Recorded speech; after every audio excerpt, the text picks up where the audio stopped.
राज्य में मौसुमीर आगमन पर केतेक स्थान रे प्रबल वर्षा तो आउ केतेक स्थान रे सामान्य वर्षा रेकर्ड करा जायछि। एही क्रम रे आज मध्य केतेक अंचल रे वर्षा को नहीं पूर्वानुमान करा जाउछि। सेपटे तुहाको तुहा वर्षा सत्वे एबे सुधा राज्य रे नियंटिया वर्षा रेकर्ड होइछि। गत जून 1 तारिख रु वर्तमान सुधा राज्य रे 219.9 मिमी वर्षा रेकर्ड करा जायछि।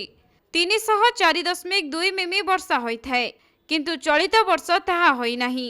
चलित वर्ष केतेक स्थान रे नियंटिया वर्षा देखा देइथिबा बेले 13टी जिल्ला रे स्वाभाविक वर्षा रेकर्ड करा जायछि। पाणीपाग विभाग पक्षरु मिलिथिबा सूचना अनुसार 11 तारिख अर्थात आज केतेक जिल्ला रे प्रबल वर्षा होई पारे, जहाँकि उत्तर ओडिशा एवं पश्चिम ओडिशार बरगढ़, झारसुगुड़ा, सुंदरगढ़, संबलपुर, देवगढ़, अनुगुल जिल्लार केतेक स्थान रे वर्षार संभावना रहिछि। सेहीपरि केन्दुझर, ढेंकानाल, कटक, जाजपुर, जगतसिंहपुर, केन्द्रापड़ा, भद्रक, बालेश्वर, मयूरभंज रे आज सामान्यरू प्रबल वर्षा हेबार संभावना रहिछि। तेबे आज उपकूल जिल्लागुड़िकरे भी प्रबल वर्षा होई पारे।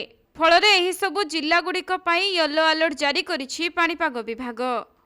अन्यपटे गजपति, गंजाम, नयागढ़, खर्दा, पुरी, जगतसिंहपुर, कटक, केन्द्रापड़ा, जाजपुर, भद्रक एवं बालेश्वर जिल्ला रे बिजुली घड़घड़ी सह वर्षा हेबा नै पूर्वानुमान करिछि पाणीपाग विभाग।